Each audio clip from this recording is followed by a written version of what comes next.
ফিক্সিংয়ের কালো থাবায় লন্ডভন্ড বাংলাদেশের ক্রিকেট। সাকিব আল হাসান, মোহাম্মদ আশরাফুলের সাজাতেও শিখিনি বর্তমান ক্রিকেটাররা। ইতিমধ্যেই তদন্ত কাজ শেষ হয়েছে।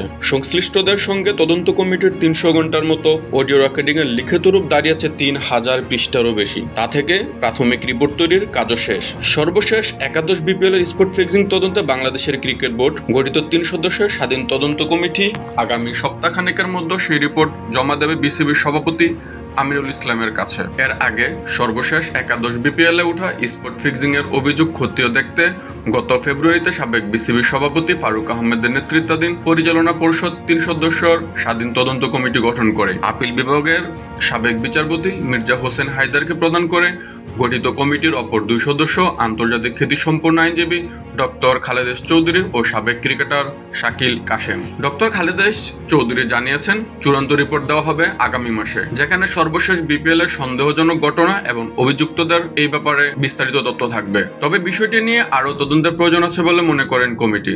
ডক্টর খালেদ চৌধুরী জানিয়েছেন, চূড়ান্ত রিপোর্ট দেওয়া হবে আগামী মাসে, যেখানে সর্বশেষ বিপিএল এর সন্দেহজনক ঘটনা এবং অভিযুক্তদের ব্যাপারে বিস্তারিত তথ্য দেওয়া থাকবে। তবে বিষয়টি নিয়ে আরও তদন্তের প্রয়োজন আছে বলে মনে করেন তিনি। শুধু গত বিপিএলেই মানে 2024-25 একটা নির্দিষ্ট সময় পর্যন্ত সন্দেহভাজন মোট 36টি ঘটনা সামনে এসেছে। সংশ্লিষ্ট একাধিক সূত্র জানিয়েছে, প্রাথমিক তদন্তে এসব ঘটনায় অভিযুক্ত হিসেবে নাম আছে 10-12 জন ক্রিকেটারের, যাদের মধ্যে 3-4 জনই হাই ফ্ল্যাগ দাঁড়ি। হাই ফ্ল্যাগ এর অর্থ এই 3-4 জনের বিরুদ্ধে অভিযোগের ব্যাপারে অনেকটাই নিশ্চিত হওয়া গেছে। এদের মধ্যে একসময় জাতীয় দলে খেলা 2 ক্রিকেটারও আছেন, যাদের একজন পেসার ও অন্যজন অফ স্পিনার। এছাড়া জাতীয় দলে না খেলা আরেকজন পেসারও আছেন, গত বিপিএলে যিনি অস্বাভাবিকভাবে ওয়াইড দিয়ে আলোচনা এসেছিলেন। অভিযুক্ত বাকিরা আছেন মিডিয়াম ফ্ল্যাগ ও লো ফ্ল্যাগের আওতায়। এর অর্থ এই 2 শ্রেণীর ক্রিকেটারদের বিরুদ্ধে ওঠা অভিযোগের ব্যাপারে পুরোপুরি নিশ্চিত হওয়া যায়নি, তবে রিপোর্টে তাদের নির্দোষ বলা যাবে না। সূত্রটি জানিয়েছে, অভিযুক্ত খেলোয়াড়দের বেশিরভাগের বয়স 35 পার হয়ে গেছে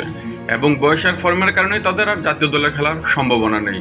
তবে হাই ফ্ল্যাগ না হলেও সর্বশেষ শ্রীলঙ্কা সফরে দলে থাকা একজন ক্রিকেটারের নাম আছে তালিকায়, আছে একটি ফ্র্যাঞ্চাইজির কোচও। উদাহরণ হিসেবে বলা যায়, ম্যাচের কোনো গুরুত্বপূর্ণ সময় হয়তো একজন বিদেশি অধিনায়ক এমন একজন বিদেশি বোলারকে বোলিং দিয়েছেন, যিনি তার আগের দিন বাংলাদেশে এসে বিনা অনুশীলনেই পরদিন খেলতে নেমে গেছেন। হয়তো একবারে তিনি অনেক রান দিয়ে ফেলায় দল হেরে গেছে, অথচ অধিনায়কের হাতে ওই পরিস্থিতিতে বোলিং করানোর মতো নির্ভরযোগ্য আরও বোলার ছিলেন। এক্ষেত্রে লো ফ্ল্যাগ এর আওতায় সন্দেহভাজন হয়েছেন ওই অধিনায়ক। সূত্র জানিয়েছে, অভিযুক্ত খেলোয়াড়দের বেশিরভাগই বয়স 35 পার হয়ে গেছে এবং বয়সের ফর্মের কারণে তাদের আর জাতীয় দলে খেলার সম্ভাবনা নেই। তবে হাই ফ্ল্যাগ না হলেও সর্বশেষ শ্রীলঙ্কা সফরে দলে থাকা একজন ক্রিকেটারের নাম আছে তালিকায়, আছে একটি ফ্র্যাঞ্চাইজির কোচও। বিসিবির একটি সাব কমিটির একজন সদস্যের নাম আসবে অভিযুক্ত হিসেবে, যিনি সর্বশেষ বিপিএলে একটি ফ্র্যাঞ্চাইজির সঙ্গে সংশ্লিষ্ট ছিলেন।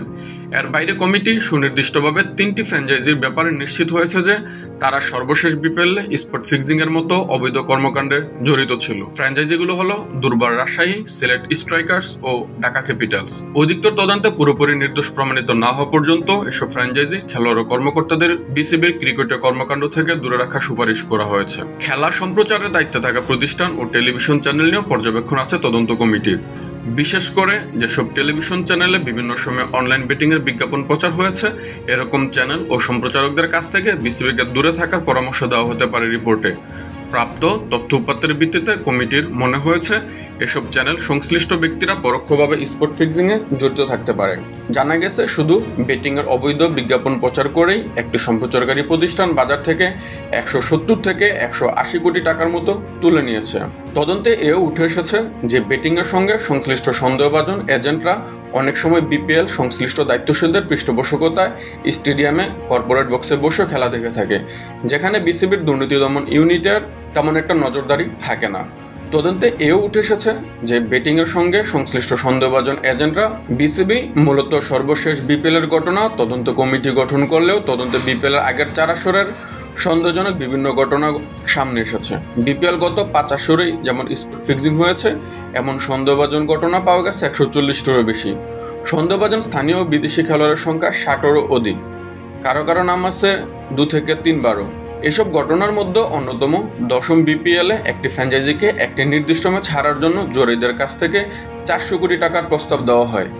ওই ফ্র্যাঞ্চাইজি প্রস্তাবটি গ্রহণ করেছিল কিনা তা নিশ্চিত হতে পারেনি কমিটি। তবে ফ্র্যাঞ্চাইজিটি জুয়ারিদের কাছ থেকে প্রস্তাব পাওয়ার তথ্য নিয়ম অনুযায়ী বিসিবির দুর্নীতি দমন ইউনিটকে জানায়নি এবং ম্যাচ তারা হেরেছিল। তদন্ত কমিটি রিপোর্টে বিসিবির দুর্নীতি দমন ইউনিট ঢেলে সাজানোর সুপারিশ করা হবে বলে জানা গেছে। জাতীয় ক্রিকেট লিগ ও প্রিমিয়ার ক্রিকেট লিগ সহ ঘরোয়া সব আসরে দুর্নীতি দমন ইউনিটকে সক্রিয় রাখারও পরামর্শ দেবে কমিটি।